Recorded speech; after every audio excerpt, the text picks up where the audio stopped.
It is just about spring break time. Airports across the country getting busy, and big news today from one of the major carriers. That one right there. Southwest Airlines says the days of checking your bags free will soon be over for most passengers. It's going to start charging for checked bags for the first time in its history. And that is where we start today at 4 o'clock. Good to have you with us. I'm Dustin Grove. And I'm Felicia Lawrence. I know that could be a lot, but let's break it down for you, okay? That announcement from Southwest is one of two changes you can expect on flights later this year. So let's bring in Samantha Johnson. She's live at Indianapolis International for us. She spent the day with Southwest passengers. Probably not too happy about this. Sam, what more do we know about these changes and how they're going to impact passengers? Well, Dustin and Felicia, this one is certainly a talker. And like you mentioned, some folks not exactly thrilled with this news today. We're talking about the bags fly free policy could be no more for most customers. We'll explain. So likely you know that right now Southwest allows you to check 2 bags for free, but that will change and you'll have to start paying for those 2 checked bags on flights booked on or after May 28th. So the good news is we still have a few months before this is set to take effect. Spring breakers, if you're headed south, you can pack all the swimsuits because you can still check those 2 bags for free for now. Absolutely. Yeah, we love Southwest. We love Southwest. We always try there first.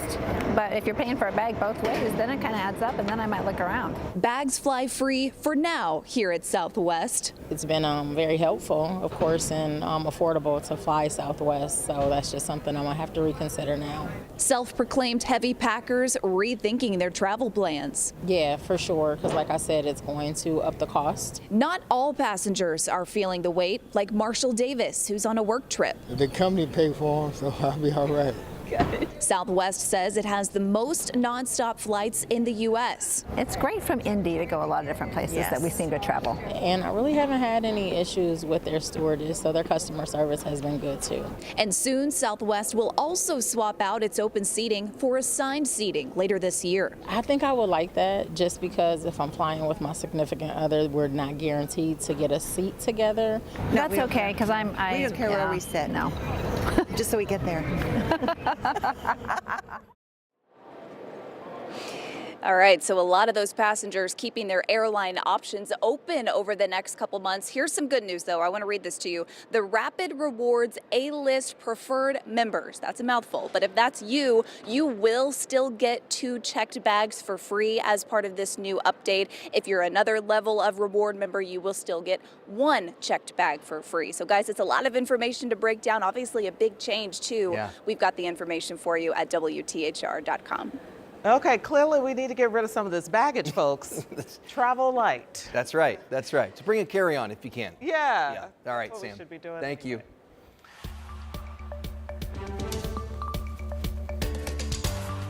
An Indianapolis man will spend 360 years in prison for murdering 6 of his family members. Raymond Childs III has been on trial twice now. The first happened last summer, but resulted in a mistrial after something was said during witness testimony. Then a new trial took place in October. After 5 days, a jury determined Childs was guilty of all 6 counts of murder and 1 count of attempted murder. The defense argues long-term exposure to complex trauma is the reason behind the killings.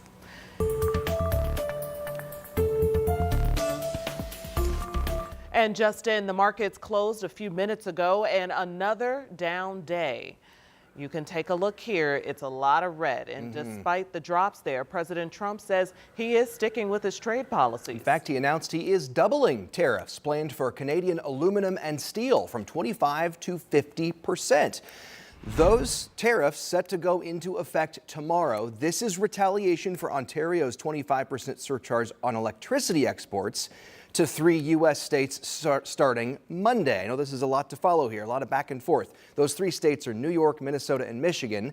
People there could end up paying about $100 more on a month on their power bill. So Trump says he would declare a national electricity emergency in those states. He's also now threatening to increase tariffs on cars coming into the U.S. from Canada starting on April 2nd. Earlier today, Ontario Premier Doug Ford talked about it on MSNBC. So I'm not too sure why he continues to attack his closest friends and allies, but we need the American people to speak up. We need those CEOs to actually get a backbone and stand in front of them and tell them this is going to be a disaster. It's mass chaos right now. That's what we need. President Trump insists it could be short-term pain for long-term gain. We'll see. And a volatile day on Capitol Hill, too. Congress is facing a partial government shutdown at the end of the week if they can't pass a spending bill to keep federal agencies funded through September. So Republicans face a critical test of their unity here. Speaker Mike Johnson is teeing up the bill for a vote that could actually still happen sometime today, despite the lack of buy-in from Democrats. The changing tariffs, the looming government shutdown, all of this, financial experts say, it's a combination of all this uncertainty that could possibly lead to a recession. It's really hard to pinpoint a specific thing that is, making the stock market so volatile. We've got the tariff situation that seems to change on a daily basis, government funding, corporate earnings, all of these play into the stock market, and we can't always just identify which one of these is moving the market the most. Money for the federal government runs out late Friday night. So now many of you may be wondering, where does this uncertainty leave me financially? What should we be doing with our retirement fund? Yes, this is all good questions right now. I asked a financial expert. Here's his response. Be patient, be a little conservative. I think there is a higher probability that we will be facing a recession coming up. So there is sort of an instinct. I think it's okay to be a little more conservative with your financial savings, your financial situation. It's not a good time to maybe quit your job and go out looking for another one. We're seeing those economic signs of weakness, and people should maybe just hunker down a little bit. And that's Kyle Anderson. He's from IU's Kelley School of Business, and he says that current hiring slowdowns and layoffs are also key signs of a looming recession.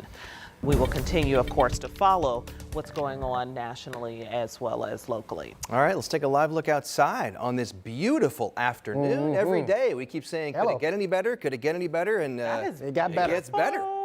Oh, the sunshine. It got warmer for sure. Yeah. Although, hopefully you at home heard the sirens this morning, the statewide tornado drill, tornado test. Yep. A couple of counties did not. This is why we call it a test. This is why they do a test here, and Marion County will retest come Friday here. Okay. So let's give you the rundown on this.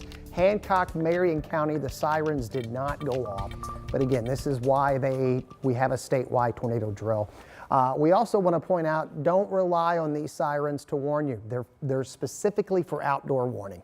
NOAA Weather Radio, 13 Weather app, and if it's a tornado warning, your phone should be set to receive those emergency alerts here. So just want to let you know, be prepared for that. Go to 13 Plus. We have a video up, WKHR.com. We've got all kinds of safety information, what you should be doing to prepare yourself.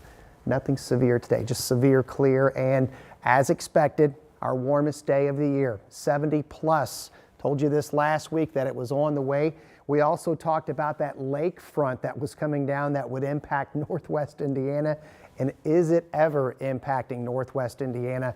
Valparaiso only at 47, 58 in South Bend, but it is rolling here over the central part of the state. This front has no moisture with it, so it doesn't provide anything more than a little bit of a wind shift. An absolutely insanely nice evening. Get out there and enjoy it. Warmest of the year so far. We'll let you know how long this will last ahead in the forecast. Insanely nice. Yes. Does not get better. Yes. All right.